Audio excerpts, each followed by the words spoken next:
नमस्कार दोस्तों। 7 नवंबर 2022 supreme court की जजमेंट जिसके अकॉर्डिंग 10% आरक्षण जो ईडब्ल्यूएस कैटेगरी को दिया गया था उसे लीगलाइज कर दिया गया है। लेकिन आपका ये जानना बहुत ज़रूरी है कि ईडब्ल्यूएस है क्या चीज़। दरअसल दोस्तों, ईडब्ल्यूएस एक सब कैटेगरी है जिसमें आर्थिक रूप से कमज़ोर समुदायों को जो जनरल कैटेगरी से आते हैं उनको 10% का आरक्षण दिया जाएगा। ईडब्ल्यूएस की कहानी समझने के लिए हमें जनवरी 2019 में वापस जाना पड़ेगा। 7 जनवरी 2019 को यूनियन काउंसिल ऑफ मिनिस्टर्स ने 10% आरक्षण को मंजूरी दी, जिसके बाद इसे 124वें संविधान संशोधन विधेयक के रूप में लोकसभा में लाया गया और 8 जनवरी को ही इसे पास करवा दिया गया। इसके ठीक एक दिन बाद यानी कि 9 जनवरी 2019 को इसे राज्यसभा से भी पास करवा दिया गया और 12 जनवरी 2019 को इसे भारत के राष्ट्रपति ने 103वें संविधान संशोधन विधेयक के रूप में मंजूरी दे दी। तो इस तरीके से ईडब्ल्यूएस आरक्षण 14 जनवरी 2019 से भारत में लागू हो गया। लेकिन इंटरेस्टिंग यहाँ पे जानना ये है कि 10 जनवरी 2019 को यूथ फॉर इक्वलिटी नाम का NGO supreme court of India पहुंचता है और अपनी पिटीशन दाखिल करता है।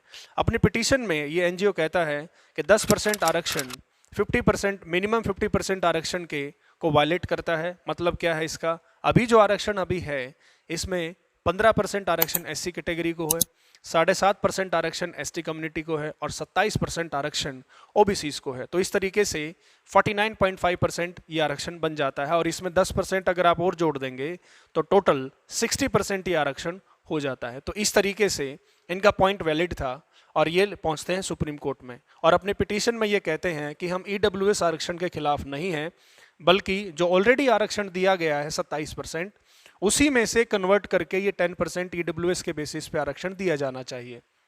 बात यहाँ खत्म नहीं होती। 25 जनवरी 2019 को supreme court of India petition पर रोक लगा देता है कि भैया 10% जो ईडब्ल्यूएस का आरक्षण है वो तो यूं ही रहेगा, उस पर रोक नहीं लगेगी, जिसका फैसला अभी 7 नवंबर 2022 को सुप्रीम कोर्ट ने फाइनली दे दिया है। जिसमें 5 जजेस ने फैसला किया था, 3 और 2 की मेजॉरिटी से ये फैसला आ गया है। इसका मतलब सीधा सीधा ये है कि अब से अनरिजर्व्ड जो कैटेगरीज हैं यानी कि जनरल कैटेगरीज हैं उनके कैंडिडेट्स को 10% ईडब्ल्यूएस आरक्षण मिलेगा। चलिए जल्दी से अब जान लेते हैं कि ईडब्ल्यूएस के लिए कौन कौन क्वालिफाई है। पहली कंडीशन तो ये है कि आप जनरल कैटेगरी से होने चाहिए। दूसरी कंडीशन ये है कि आपके परिवार की सालाना इनकम 8 लाख रुपए से कम होनी चाहिए, तभी आप ईडब्ल्यूएस के आरक्षण का फायदा ले पाएंगे।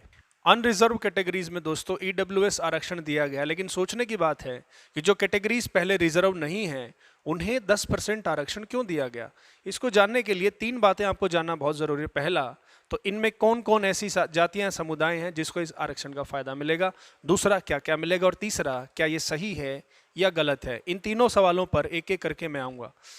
अनरिजर्व कैटेगरी में दोस्तों जाट, मराठास, कुप्पास, ब्राह्मण्स, राजपूत, ये सारी जातियां और समुदाय इसके अंदर आते हैं। और इसके अलावा अगर आप स्टेट वाइज देखेंगे तो हरियाणा में जाट, गुजरात में पटेल्स, महाराष्ट्र में मराठास, आंध्र प्रदेश में कुप्पास और राजस्थान में गुज्जर, ये 5 समुदाय ऐसे हैं जो कथित रूप से आरक्षण की डिमांड कर रहे हैं 2012 से ऑनवर्ड्स। अब एक सोचने वाली बात है कि इन 5 समुदायों में जो अपने अपने स्टेट की डोमिनेटिंग कम्युनिटी हैं, why they are demanding reservation. ज़्यादा दिमाग मत लगाइए, सिर्फ एक ही बात इन 5 कम्युनिटीज़ में कॉमन है, वो है खेती। इन 5 कम्युनिटीज़ में खेती कॉमन है। इसका मतलब ये 5 कम्युनिटीज़ के पास लैंड होल्डिंग भी ज़्यादा है। अगर मैं जाटों के पर्सपेक्टिव से हरियाणा में देखूं तो जाट हरियाणा की जनसंख्या का 30% हिस्सा बनाते हैं और 3/4 यानी कि 3/4 जो हरियाणा की एग्रीकल्चर लैंड है वो जाटों के पास है। सरकारी नौकरियों की बात करूं तो करीब करीब 30% जो गवर्नमेंट जॉब्स हैं वो जाटों के पास है। हरियाणा के 10 में से 7 सीएम जाट कम्युनिटी से आए हैं। इसके अलावा करंट में 2 एमपी जाट कम्युनिटी से और करीब करीब 25 एमएलए जाट समुदाय से हैं, जो कि हरियाणा में 90 टोटल एमएलए हैं। अब आपका यहाँ सोचना बिल्कुल ठीक है कि जब जाटों के पास इतनी प्रिविलेज है, इतनी पॉलिटिकली और सोशली और इकोनॉमिकली साउंड है, तो इनको आरक्षण क्यों चाहिए? 2 ही मेरे तर्क हैं। पहली चीज़, जैसे मैंने कहा, 5 समुदाय जाट, गुज्जर, मराठा, कुप्पा, ये सारी की सारी जातियां खेती करती हैं और भाई खेती में इनपुट कॉस्ट बढ़ी है। इनपुट कॉस्ट बाद की बात है। सबसे पहले हमें ये समझना पड़ेगा कि 1995 के गवर्नमेंट ऑफ इंडिया के डेटा के अनुसार एक आम किसान के पास 7 एकड़ एवरेज लैंड होल्डिंग होती थी और इसे अगर हम 2010-11 के हिसाब से देखेंगे तो अभी एवरेज लैंड होल्डिंग सिर्फ 3 एकड़ है। तो इतना तो दिमाग आप भी लगा सकते हैं कि लैंड चाहे 3 एकड़ हो या 100 एकड़ हो, खेती करने के लिए संसाधन उतने ही चाहिए। वही ट्रैक्टर चाहिए, वही हर्रो चाहिए, वही कल्टीवेटर, सीड ड्रिल, बीज, खाद और इरिगेशन फैसिलिटीज चाहिए। मतलब लैंड घट रही है और इनपुट कॉस्ट खेती की बढ़ रही है, और उसके कंपैरिजन में आउटपुट कॉस्ट नहीं बढ़ रही है। साथ में 2016 में भारत सरकार ने कैंपेन चलाया था कि 2022 तक हम किसानों की आय को डबल कर देंगे। अब आप सोच रहे हैं सर कहाँ आरक्षण था और आप खेती में ले आए। भाई सीधी सी बात आपको समझनी पड़ेगी कि भारत की करीब 57% जनसंख्या खेती में लगी हुई है, लेकिन जीडीपी में इनका कंट्रीब्यूशन सिर्फ 14% है।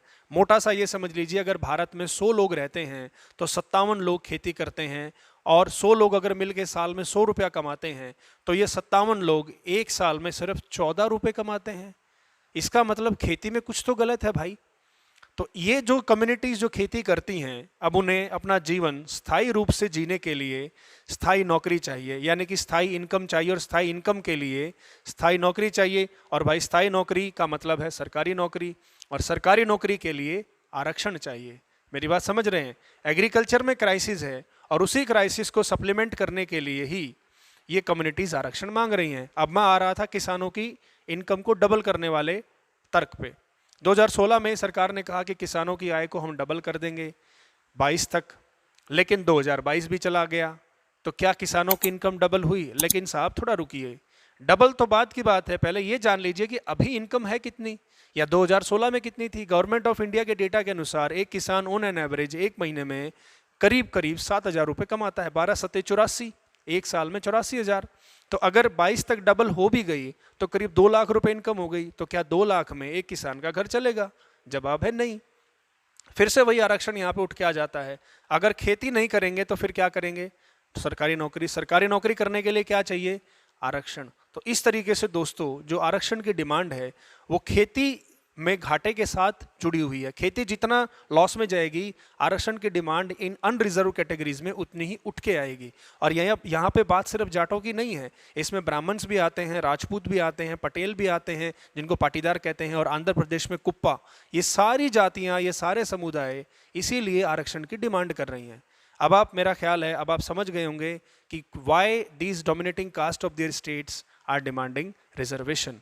अब आप सबको मुबारक हो, आप सबको आरक्षण मिल गया। इसे लॉलीपॉप पे चिपका लीजिए और इसे चूसते रहिए। सबको मुबारक, आरक्षण मिल गया। लेकिन एक सवाल मेरा सीधा सा है, क्या सबको आरक्षण मिलने से सरकारी नौकरी मिल जाएगी? हम सवाल ही गलत पूछ रहे हैं। हमें पूछना ये चाहिए, वेयर आर द वैकेंसीज? सरकारी नौकरियां कहाँ हैं? अगर आप ग्राफ के हिसाब से देखेंगे तो 2014 में यूपीएससी ने 1236 वैकेंसी निकाली थी।